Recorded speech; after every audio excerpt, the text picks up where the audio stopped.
When you say flipping an LLC, but then for tax purposes to place it in a corp, is it a different corporation off of the LLC? You might have already said it, but I'm not sure. Okay. Let's get back to how we tax LLCs. Remember I told you we could tax them C corporations, S corporations, partnerships, and disregarded. These would be disregarded LLCs down to the corporation. So this LLC would not file a return. The profits and losses would be flowing down to here, and this C corporation would file its return. Series LLC, how many people have heard of Series LLCs here? They are awesome sounding. So when they first came out, I thought, my gosh, this is going to be the best thing ever. Because the theory is you have a Series LLC, it's like one big LLC with little series to it. I call them cells. Each cell acts like a separate LLC, but there's one filing fee in most states. Now, the states have caught on to this, and now some of the states actually make you file each of the series and pay the fees for them. And so how cool is it that they get one filing fee with these series LLCs? Saves you money, right? That's attractive. Each of these series or cells is supposed to be treated like a separate LLC, giving you the asset protection. We can tax them differently, having different members in each one. So almost now we've got this great business entity out there. When I heard about them, I was like, this is so fantastic. Some of my clients have 50, 60 properties and 40 different LLCs. Getting one sounds pretty darn good, right? And then my litigation mind got involved. Practical guy got involved, right? Pragmatic guy got involved. And I said, hold on, this is new. Number one, I don't know how the courts are going to treat it. So I pumped the brakes on getting so excited. Then I thought of myself as a judge or a jury. And I'm thinking, really, are they going to understand it? Or are they going to say it's one LLC, everything's lumped into one LLC, and all my clients' eggs are in one basket? Waited for some case law that was coming out. Judge treated all these LLCs as one LLC. They were Series A of ABC LLC, Series B of ABC LLC. And I thought, a judge messed this up because they didn't understand it. Now, also, clients mess it up because they don't understand it. In fact, there's a tendency for this structure to get where people get lazy and they just move money between them and treat them without respect. And so the client messes them up, judges and juries mess them up, and the case law that is coming out, I don't like. And so I stay away from series LLCs. Now, there's a couple times we do use them. We set them up. I wouldn't even be able to give you the percentage of numbers, but we have to make sure that client understands and what they're doing. There's a little niche that we can use them in Texas, and I just don't recommend them yet. Now, in 10 years, and we've got kind of some tidied up case law, but where it comes down to is I don't want my clients to be test cases and build law. Why don't I want that? What's that? Let someone else be the guinea pig. Listen, guys, I've never had that desire to have my name listed on like a groundbreaking case. I mean, there are, like, I would say 90% of attorneys, that is their goal, to go argue in front of the Supreme Court of the United States. Great, right? I don't want it. I don't want it because I care about my clients. Because you guys pay the legal bills behind that. Does that make sense? So I want to do things that are tried and proven. And then it relates, and the reason why that is, it relates back to how I started off and how you guys are. You guys work too hard to use things that aren't tried, tested, and proven, right? So I left Aaron probably about 25% of his material, but that's how I feel. And it was kind of I'm glad you brought it up because it was one of those things I'm sure other people have heard. And why they got some traction is because of promoters. promoters get up there and say there's these new series LLC, they're trying to be different from other people, and they promote them, telling you all the good, but leaving the bad out of it. Does that make sense, everybody? Yes. So there's a little bit of Anderson's philosophy. We don't want you to test case. I want to know that when you guys get scrutinized, if you get sued, that you have something that's tried and tested and proven. And we know where the court's going to go and the plaintiff's going to go. All right, we get into that. Here's something interesting, and you can see how creative we are. Brian runs a successful tub glazing business as an S corporation, and that S corporation creative name is called Brain Corporation. All right, really creative, Anderson. They have the following assets: $750,000 in the bank, several vehicles, a building valued at $1 million, $600,000 in accounts receivable. Brian's company didn't pay 3 employees overtime, sued for $1 million. What's at risk? Everything, right? All eggs in one basket.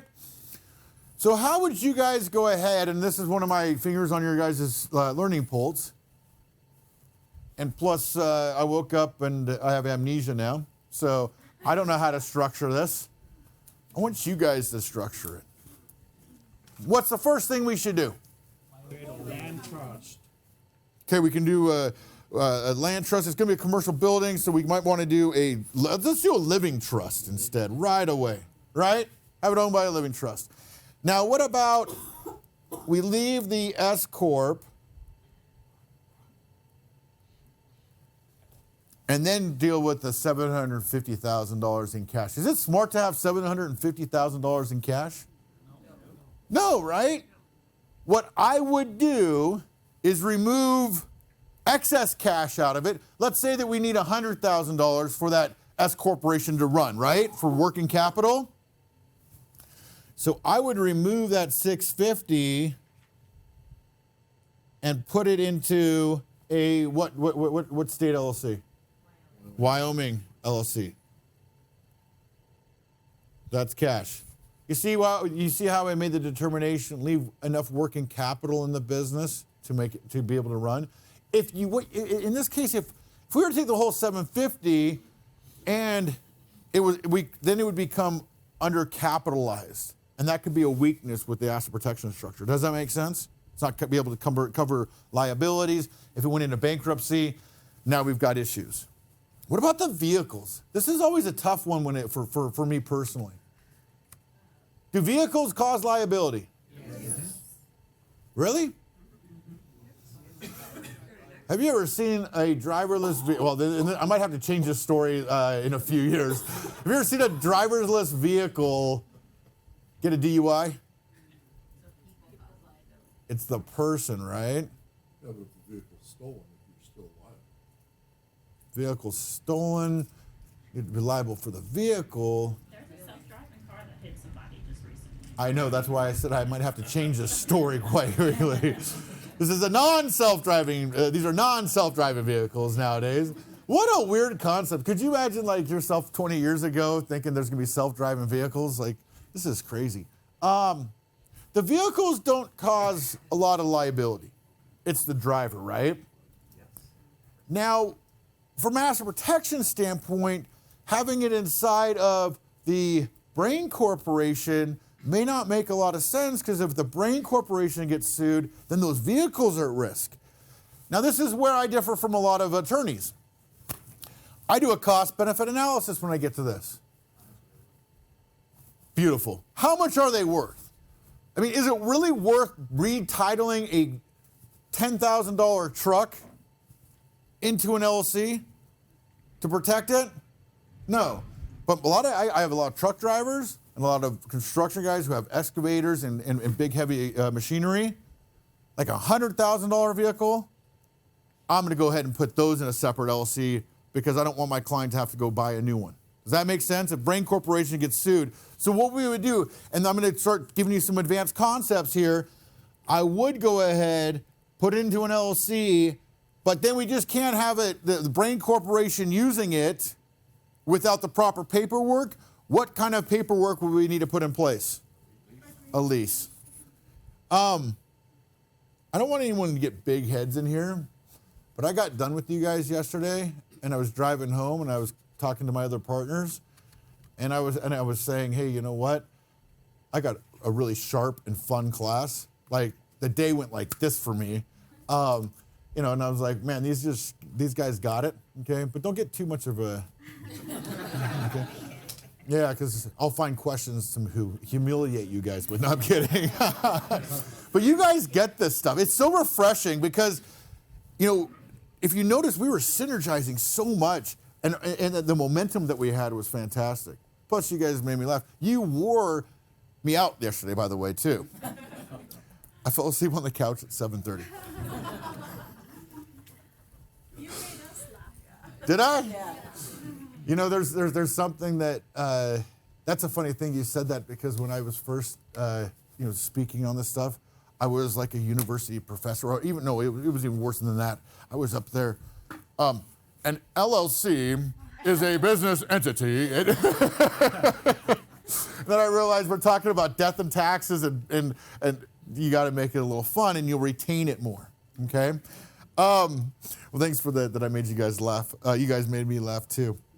At one point, my cheeks were actually hurting from you guys, so it was good. Okay, so we got the vehicles. The building, we know. The building, we're separating that out. Now, I'm probably the only partner who really talks about the retirement aspect of a building. But doesn't this leave, if Brian sells Brain Corporation, and we do a lease, right? Brian sells Brain Corporation, can he retain the building? Yes. For that mailbox money in retirement? You see how I love this stuff? I mean, my gosh, we got so many options. And this is the way we structure not just our businesses, it's our lives. Does that make sense? It's our lives. So then we get to the building, we nailed that. And now I get to one where I could go either way. $600,000 of accounts receivable. What do we do with that? Let me just tell you right now, there is no wrong answer. Do we go ahead and form a factoring company, or do we just leave $600,000 of accounts receivable in the business? So I got both answers. Leave it in the business or take it out. Okay, either one's right. You got to understand the business, right? There's no hard, fast rule. Some of my clients form a factoring company, and they sell the AR to the factoring company, and that protects it because it's no longer Brain Corporation's accounts receivable. Some of my clients say, Michael, hey, you know what? Let's not go that far. Let's just go ahead and leave it in the business. No right or wrong answer. It's going to be a case-by-case basis. That's why we'd go in and run through some scenarios and see where you're at. You understand, like, there's so many what-ifs, and then there's a decision tree. I always think a decision tree is like the Planko game off of Price is Right. You put the little chip up here, and it bounces to here, and then it goes over here, and then you get your end result.